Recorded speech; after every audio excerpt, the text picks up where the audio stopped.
There have been plenty of successful stand-up comedians, but few who've managed to do what Kevin Hart has. In addition to becoming a bankable movie star, he's also built an entertainment and business empire. And last month, at 44, he was awarded the Mark Twain Prize for American Humor, as close to a Lifetime Achievement Award as you can get. Hart's comedy isn't particularly controversial. It's conversational, with a lot of cursing thrown in. He tells revealing stories about his wife and 4 kids, his embarrassing insecurities, and his many shortcomings. On stage, Kevin Hart is an open book, but when we sat down with him, on one topic at least, he was a bit hard to pin down. The story will continue in a moment. GQ said you're 5'5", the LA Times says you're 5'4", and some other place said you were 5'2". Well, that place is bullshit. GQ finally got it right. 5'5". 5'5". All right. 5'5", like with a shoe on, like a sneaker. Now, if I put a boot on, I can get to 5'5.5".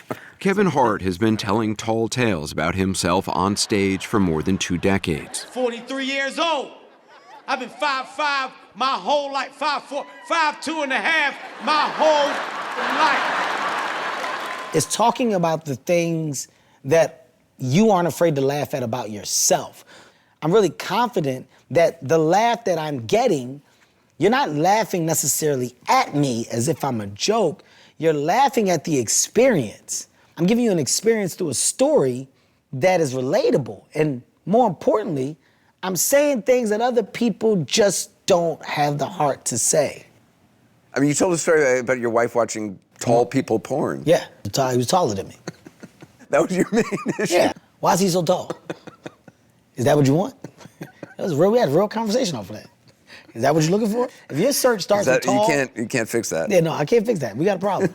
One of the sites wasn't even porn. One of the sites was a bunch of tall men being active. They were changing light bulbs, putting on shelves, hanging paintings. What kind of sick is this? What the is this? She was like, what? You can't do none of that stuff. I like that stuff. Hart is the highest grossing comedian today. He sells out arenas around the world and the occasional football stadium. We sold a football stadium out tonight, so I need to hear that. The wall is full of great comedians. When we first met him in January at his offices in Los Angeles, he was working on new material for an upcoming comedy tour. To do an hour comedy special, how long does it take? How many? For me to really work on a set, 8 to 9 months. Are you sitting in a room with your team? No. No. I'm going back to ground zero. Just small comedy clubs, Small comedy clubs, rooms. So I got 2 guys, Harry Ratchford, Joey Wells. They act as my writers.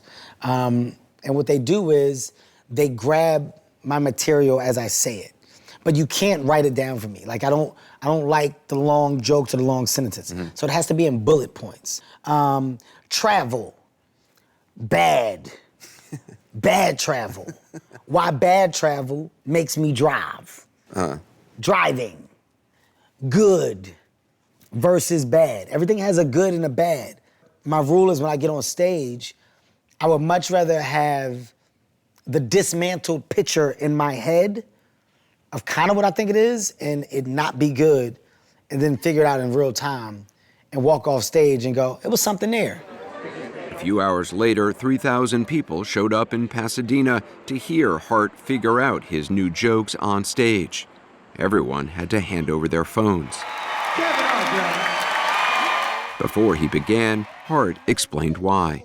Like 90% of what I'm gonna do tonight, I feel like is really good. The reason why I took your phones is because of the other 10%, right? Like just in case. Just in case some of it's not, you don't have no proof. We agreed not to record any of his routine either. But backstage, we found his collaborators, Harry Ratchford and Joey Wells, taking a lot of notes. I appreciate y'all. I'm Kevin Hart. I love you. Good night. How was this audience? This audience was great. Great. Like, you could feel the laughter never stop. That's the beauty of a theater. The theater lets you really feel the highs and lows of a set. There's so much that he wants to do. Joey Wells and Harry Ratchford, along with comedians Will Spank Horton and Naeem Lynn, are among Hart's closest friends. They're also known professionally as the Plastic Cup Boys. What are you actually looking for when he's on a stage and telling a joke? What notes do you have? Harry is always structured. Yeah. We should put the joke here and move it around. And for me, I'm always just like, how can it be just a little funnier? And he might get a standing ovation. I go, that was great. But what if you tried this? Yeah. Spank and Naeem have known Hart since he was a teenager, growing up in a rough neighborhood in North Philadelphia. Was Kevin always as confident as he is today? Yes. I mean, it was perplexing in the beginning. Like, why does this little ugly dude have this much confidence? I didn't get it. North Philly. Yeah. I don't know what he thinks he's doing. He swears he can dance. Home movies his mom made show Hart was always the family entertainer. He lived in a one-bedroom apartment with his brother Robert and his mom, Nancy Hart. She kept a close eye on Kevin. She planned every moment of your day. I had no free time. After finishing my homework, I had to get to swim practice. Me and my mom would walk home from practice. The homework that I was supposed to do beforehand, she would go over and check and end up making me redo it, because 9 times out of 10, I rushed through it just to get it done. She would then make me read, and I would skip pages, not expecting the quiz of the book to come Which she on would the give back you. half, what she would give me when I said I was done, and then she would make me read it again. Do you credit her with the drive you have? Absolutely. Absolutely. His mom also kept Kevin's dad, Henry Witherspoon, at a distance. He was in and out of prison and addicted to drugs, which Hart talked about in a 2011 stand-up special called Laugh at My Pain. I was in a weird, spelling bees, debates. Now here's the thing, my dad would show up at my events and treat them as if they were athletic events. First of all, you can't cheer for no kid at a spelling bee. It's a spelling bee, it's quiet. I'm focused. I'm in the middle of spelling a very difficult word. My dad shows up late, busts through the back door, high as hell, making cokehead noises, all right? Once again, I cannot make this up, all right? This is all I heard. I'm in the middle of spelling some. Out of nowhere, all I heard was, all right, all right, all right. Yeah! The actual details of stuff he did are really heartbreaking. Yeah. And yet, you tell it in a way that's funny. Is it heartbreaking to you? No, because It must have been at the time. I see it for what it was. As a kid, that's dad. By the way, in my environment, that's the norm. It's normal to see a parent drunk or whatever. Your dad, even in the depths of his drug use, he wanted to see you and your brother. Absolutely. There was a period where he disappeared, but I didn't see him in a long time. And I saw him on the subway, and he was in bad shape. And I was like, Dad? He turned around and saw me, and doors opened, my dad walked off and ran. Later told me I ran because it just hurt me for you to see me like that, and that was one of his key factors into going and getting help. Hart was eventually able to help his dad get clean before he died in 2022. My dad is crazy. Kevin said his father loved to hear the stories he told about him in front of thousands of people. So we talk about my dad, we celebrate my dad. But when Hart started doing stand-up at 18, he struggled to find places to perform.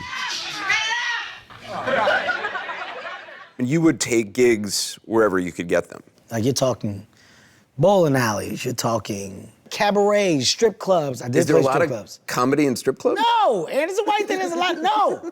I don't know who thought that comedy and strippers mix. But I remember one of the most heartbreaking moments for me on stage is like, in the middle of my set. This was at a strip club. And I remember hearing this lady going, oh, baby. After you told the joke. Oh, baby. like basically.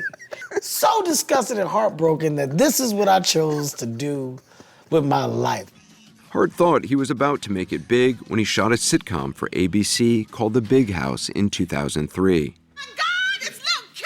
The network flew him out to the upfronts to present the show to advertisers and the media. I'm next to walk on stage so they can announce a big house. You're the guy with the microphone that's backstage managing the... This is what I see. He's right here. I'm with him. All right, I'll tell him right now. Kevin, hold up 1 second. They just said they're not going to go through or pick it up. Somebody should be back here to talk to you shortly. What does that mean? The guy with the microphone is telling you that your series is not being picked up by the network. Not the network exec. Not the CEO of Disney coming out saying, hey. No. A guy named Barry in the back holding the curtain. It was only because of that rejection. I don't want to feel that. I don't like that you gotta hire me when you're ready. You're saying that my career is basically determined off of the needs of people that I don't know and that I don't talk to? I might be sitting here all day if I don't go grab it and I don't go make what I feel should be mine. And that is what he did.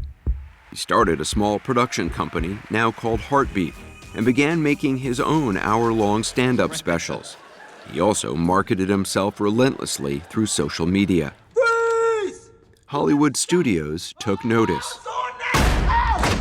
Get on my back! What? I would rather die. Jump on my back! Nope, I'm gonna die. Put me down! Kevin, what's up? When he was picked in 2018 to host the Oscars, it seemed like a high point in his career. I have nothing against gay people. Be But happy. then comments he made about gay people years earlier on stage and on Twitter caused controversy. But me being a heterosexual male, if I can prevent my son from being gay, I will. Hart stepped down as the Oscars host. Initially, you didn't apologize. Later on, you did. Well, later on, the understanding came from the best light bulb ever. Wanda Sykes said, there's people that are being hurt today because of comments like the ones that you made then. And there's people that will think that it's okay to make those comments today based off of what you did then. It was presented to me in a way where I couldn't ignore that. So in those moments of despair, great understanding and education can't come out of it if you're given the opportunity. Cool. These days, it's hard to keep track of all the businesses Hart has a hand in. The weekend we spent with him, he was in constant motion and promotion, starting with his daily pre-dawn workout. 60 minutes. Is this what you want? Huh? This what you want? I'm gonna give you what you want. So the good thing is that we make it out of here, Andy. Then he was off to Walmart to publicize a nutrition supplement company he To owns. reach people. Finally, you're Thank you. I am. He's also got a fast food chain, a tequila brand, and a $100 million venture capital fund. Cheers. And Heartbeat, that little production company he started, is now worth more than $650 million. I'm no longer just a comedian. I'm an investment. I'm a studio. I'm a partner looking for partnerships. Work for hire is not in my best interest if it's a one and done situation. That means the endless stream of movies, shows, podcasts, and commercials Kevin Hart pops up in.